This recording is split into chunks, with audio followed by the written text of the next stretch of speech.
Hello नमस्कार good morning मेरे साथियों। वन वीक स्टडी पॉइंट के ऑनलाइन प्लेटफॉर्म पर आप सभी का स्वागत है। दोस्तों आज की क्लास रहेगी हमारे बीए फर्स्ट ईयर वालों के लिए हिस्ट्री इतिहास को लेकर आप सभी के सामने क्लास पेश हो रही है। अति इंपॉर्टेंट सवालों पर डिस्कस करने वाले हैं। एग्जाम भी बहुत ही नज़दीक आ चुके हैं दोस्तों। फटाफट इस सीरीज को आपके सामने कंप्लीट किया जाएगा। पूरी वन वीक सीरीज पर अध्ययन किया जाएगा। आप अंत तक बने रहिएगा दोस्तों। 2023 की न्यू एडिशन दोस्तों आप सभी के सामने पेश हो रही है, जिसमें हमने उन्हीं सवालों पर डिस्कस करने के लिए आज की क्लास रखी है। वैसे वही क्लास होती है जिसमें हम उन्हीं सवालों पर अध्ययन करते हैं जो पिछले एग्जामों में पूछे गए दोस्तों। चलिए दोस्तों अगर आप चैनल पर पहली बार और वीडियो को वॉच कर रहे हैं तो चैनल को सब्सक्राइब जरूर कर लीजिएगा और अपने दोस्तों के साथ में शेयर करना मत भूलिएगा दोस्तों आज की क्लास में लगातार 4 एग्जामों में सवाल पूछा गया है। वही सवाल आप सभी के सामने डिस्कस किया जा रहा है। सवाल क्या है, बहुत इंपॉर्टेंट सवाल है। 4 एग्जामों में लगातार 19, 18, 15, 15 और ये 19 5 एग्जामों में लगातार ये सवाल पूछा गया। एक ही सवाल है, भाषा अलग अलग हो सकती है लेकिन सवाल सेम रहेगा। ये सवाल बार बार एग्जाम पूछा जाता है कि गुप्तकालीन वैज्ञानिक विकास पर निबंध लिखना है। गुप्तकाल में जब वैज्ञानिक विकास हुआ तो उस पर किस प्रकार विकास हुआ उस पर निबंध लिखना है। गुप्तकाल में विज्ञान के क्षेत्र में हुए विकास पत्र पर प्रकाश डालना है। गुप्तकालों के अधीन विज्ञान के विकास की विवेचना करनी है। गुप्तकाल में विज्ञान एवं तकनीकी विकास, यानी कुछ कुल मिलाकर ये है कि गुप्तकाल में विज्ञान का विकास किस प्रकार हुआ उस पर हमें निबंध टिप्पणी लिखनी है, प्रकाश डालना, विवेचना करनी, कुछ भी कहो लेकिन उत्तर सेम का सेम होगा सभी का। चलिए आंसर की ओर बढ़ते हैं।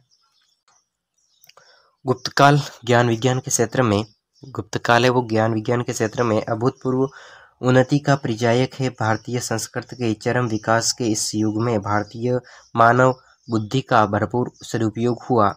दोस्तों गणित एवं ज्योतिष के विषय में गुप्तकाल है वो महत्वपूर्ण विकास की ओर बढ़ा।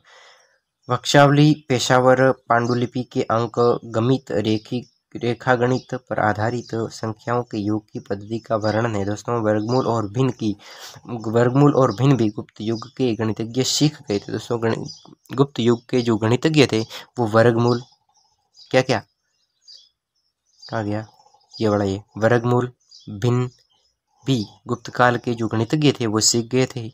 शून्य के विभिन्न प्रयोग एवं दशमलव, शून्य का अलग अलग प्रयोग और दशमलव पद्धति का विकास भी इस गुप्त युग में हुआ था। 5वीं शताब्दी के अंत में आर्यभट्ट नामक विद्वान ने पाटलिपुत्र में आर्यभट्टियम नामक पुस्तक लिखी जिसमें वृत्त, त्रिभुज, दशमलव पद्धति, गणित के अनेक सूत्रों का प्रतिपादन। दोस्तों गुप्तकाल में एक वैज्ञानिक हुआ था आर्यभट्ट। इस आर्यभट्ट ने बहुत ही अच्छा काम किया कि इसने वृत्त, त्रिभुज, दशमलव पद्धति एवं गणित के अनेक सूत्रों का प्रतिपादन किया। कौन सी अपनी पुस्तक है, अपनी पुस्तक आर्यभट्टियम नामक अपनी पुस्तक में ये सारी की सारी घटना या फिर हम कह सकते हैं नियमों को दिया। गणित का अध्ययन, त्रिभुज है, वृत्त है, दशमलव है, इसकी खोज की और अपने किताब में लिखी। ठीक है, ये खोज की थी आर्यभट्ट के द्वारा, गुप्तकाल में की गई थी। वैशिष्ट सिद्धांत नामक रचना 3री शताब्दी में की है जिसमें वर्ष में 665.2591 दिन बताए गए हैं। पूर्व में वर्ष 366 दिनों की गणना की जाती थी। 380 में सूर्य एवं चंद्र ग्रहण के नियम पोलिस सिद्धांत में बताए गए। आर्यभट्ट ने नक्षत्र विज्ञान की प्रथम खोज कर सिद्ध किया कि पृथ्वी अपने अक्ष के चारों ओर चक्कर लगाती है। दोस्तों नक्षत्रों की खोज, हम नक्षत्र देखते हैं तो उस नक्षत्रों की खोज है वो आर्यभट्ट के द्वारा की गई। आर्यभट्ट ने यह सिद्ध कर दिया कि पृथ्वी है वो अपने अक्ष के चारों ओर चक्र काटती है। दोस्तों अपने अक्ष पर घूमती है और चारों ओर चक्र काटती हुई रहती तो ये अपने अक्ष पर है लेकिन चारों ओर चक्कर काटती है।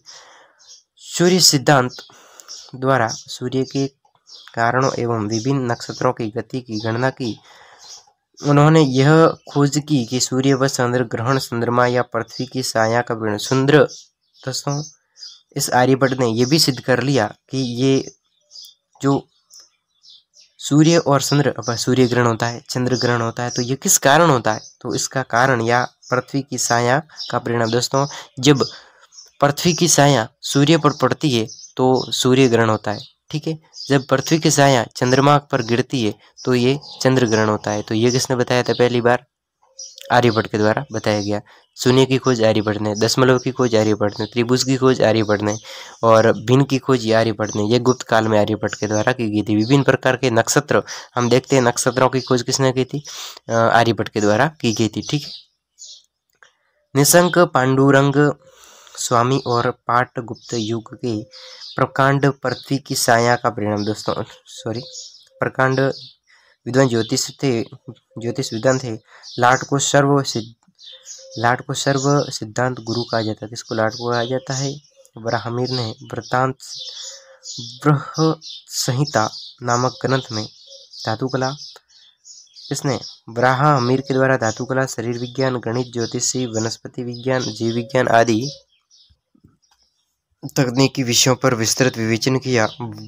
वराहमिर ने अन्य वैज्ञानिक ग्रंथों में पंचसिद्धिका में ज्योतिष के 5 सिद्धांत, पितामह, विशिष्ट, पोलिस, रोमक और सूर्य बताए। ब्रह्मगुप्त नामक विद्वान ने 628 में ब्रह्म सिद्धांत की रचना की, जिसमें न्यूटन के गुरुत्वाकर्षण सिद्धांत को न्यूटन से काफ़ी वर्षों पहले खोज कर लिया। दोस्तों वैज्ञानिक न्यूटन के द्वारा जो गुरुत्वाकर्षण का नियम दिया गया, उससे पहले काफ़ी वर्षों पहले भी गुरुत्वाकर्षण की खोज कर ली गई थी, लेकिन ये स्पष्ट नहीं हो पाई थी। तो ये न्यूटन ने स्पष्ट कर ली थी। ठीक है, इसलिए इसका नाम हो गया। फिर है गुप्तकाल के विद्वान भारतीय पंडित ग्रहों के प्रतिबिंबित प्रकाश से चमकना, पृथ्वी के व्यास की गणना एवं दिन व रात पृथ्वी की दैनिक चाल पर निर्भर होना पाश्चात्य विद्वानों से बहुत पहले जान चुके। दोस्तों गुप्तकाल में जो वैज्ञानिक हुआ करते थे, उन्होंने दिन रात कैसे होते, तो दिन रात का कारण बताया था उन्होंने कि दिन और रात की दैनिक चाल पर निर्भर है। पृथ्वी जब दैनिक चाल अपने पृथ्वी दिन में कितनी घूमती है और रात में कितनी घूमती है, पृथ्वी की दैनिक चाल के बारे में गुप्तकाल में बहुत पहले वैज्ञानिकों ने बता दिया था कि इस प्रकार पृथ्वी घूमती है और रात दिन होते हैं। यूं पृथ्वी के व्यास की गणना भी वैज्ञानिकों ने कर ली थी। ठीक है, और ग्रहों के प्रतिबिंब प्रकाश से चमकना। अब ग्रह, छोटे छोटे ग्रह हमें दिखाई देते, तो वो क्यों चमक रहे, तो वो प्रकाश से सूर्य के प्रकाश से ये ग्रह छोटे छोटे होते हैं, वो चमकते हैं। ठीक है, और ये सारी खोज हो चुकी थी। अब अगला पढ़ते हैं हम चिकित्सा विज्ञान। किस प्रकार गुप्तकाल में चिकित्सा विज्ञान का विकास हुआ, वो देखते हैं। शरक और सुश्रुत गुप्तकाल के महान चिकित्सक थे। कौन? शरक और सुश्रुत, ये गुप्तकाल के महान चिकित्सक यानी डॉक्टर हुआ करते थे। चिकित्सा विज्ञान का अर्थ होता है डॉक्टरी विज्ञान, डॉक्टर के बारे में। ठीक है, किस प्रकार की दवाइयाँ वगैरह, डॉक्टर वगैरह। ठीक है, तो शरक और सुश्रुत ये दोनों गुप्तकाल के महान चिकित्सक डॉक्टर थे।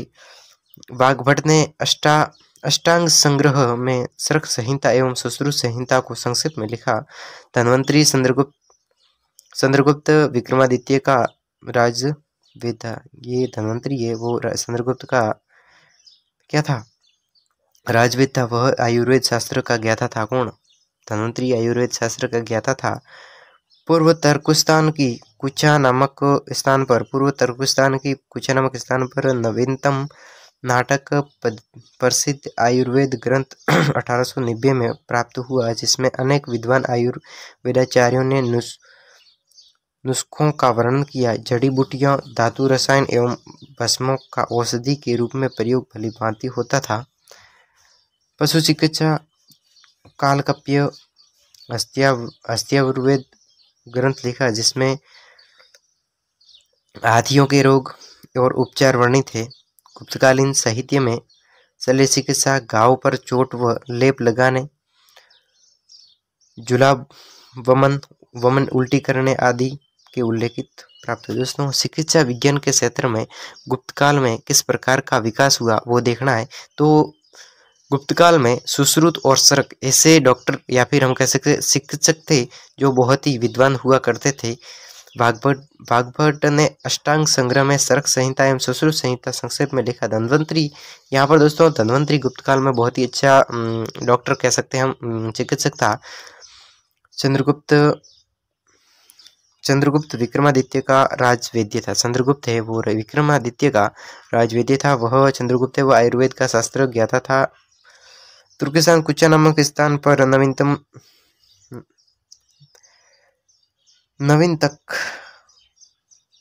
नवीनतकम नामक प्रसिद्ध आयुर्वेद ग्रंथ प्राप्त हुआ, जिसमें अनेक विद्वानों नुस्खे, जड़ी बूटियां, धातु, रसायन, भस्मों आदि का उपचार के रूप में भलीभांति होता है। पशु चिकित्सक कालकप्य ने हस्तायुर्वेद आदि पर ग्रंथ लिखा है। ठीक है, हाथियों का रोग और हाथियों के रोग के उपचार है। गुप्तकालीन साहित्य में शल्य चिकित्सा, घाव, चोट व उस पर लेप लगाने, जुबान, वमन यानी उल्टी होने पर, मतलब कि ऐसा छोटी छोटी बीमारियां हैं, बुखार है, उल्टी है, जलाब है, या फिर पैर में चोट लग दी है, घाव लगता है तो उस पर किस प्रकार की दवाई लगानी है, उसके बारे में वर्णन ये मिलता है। कहाँ से मिलता है दोस्तों? अभी हमने पढ़ लिया कि ये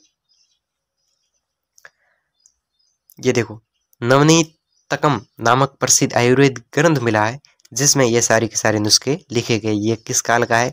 गुप्त काल का दोस्तों नुस्खा है, और ये मिला है। अगला है भौतिक एवं रसायन विज्ञान। दोस्तों, भौतिक और रसायन विज्ञान के क्षेत्र में किस प्रकार का विज्ञान विकास हुआ? अणु सिद्धांत का प्रतिपादन गुप्त युग में हुआ। दोस्तों, अणु सिद्धांत, अणु सबसे छोटा कण ये पहले माना जाता था, लेकिन आज परमाणु सबसे छोटा कण ये माना जाता है। तो अणु के बारे में तो खोज हो चुकी थी कि अणु है वो पदार्थ का सबसे, कोई भी पदार्थ है, कोई भी वस्तु है, इसका सबसे छोटा कण कौन सा होता है? तो वो होता है अणु। तो ये अणु सिद्धांत का प्रतिपादन है वो गुप्त युग में हो चुका था। नागार्जुन धातु एवं रसायन विज्ञान का ज्ञाता था। कौन? नागार्जुन है वो धातु और रसायन विज्ञान का ज्ञाता था। पारद का आविष्कार भी गुप्त काल की देन है। रसायन क्रियाओं में धातु पिघलाने ढलाने की तकनीकी परिचय। दोस्तों, रसायन विज्ञान के क्षेत्र में रसायन विज्ञान की क्रिया में धातुओं को पिघलाने और उसको अलग शेप में मोड़ने की जो तकनीक है वो प्रचलित थी। विभिन्न धातुओं के मिश्रण की तकनीकी से इस युग की वैज्ञानिक परिचित थे। गुप्तकालीन संपन्नता एवं गुप्त सम्राटों के संरक्षण व प्रोत्साहन ने ज्ञान विज्ञान के क्षेत्र में चतुर्दिक प्रगति, जीवन आविष्कारों और खोजों को संभव बनाया। दोस्तों, अनेक प्रकार की खोजें हुई और अणु का आविष्कार इस गुप्त काल में हुआ था। और यहाँ पर पारद का आविष्कार हुआ था। और यहाँ पर मेन नागार्जुन है वो रसायन विज्ञान के जो क्या थे, ज्ञाता थे। ठीक है, एक वैज्ञानिक के रूप में गुप्त काल में ये नागार्जुन फेमस थे। ठीक है, और धातुओं को पिघलाना और अगली दूसरे शेप में दूसरी वस्तुओं पिघलाकर दूसरी वस्तुओं को बनाना, ये तकनीकी प्रचलित थी। ठीक है, मिश्रण बनाना और वैज्ञानिक अलग अलग मिश्रण बनाकर जो नए उत्पाद बनाए जाते हैं, तो वैज्ञानिक विधियाँ प्रचलित थी। ठीक है, इस प्रकार के गुप्त काल में जो बदलाव है वो आए थे। ठीक है।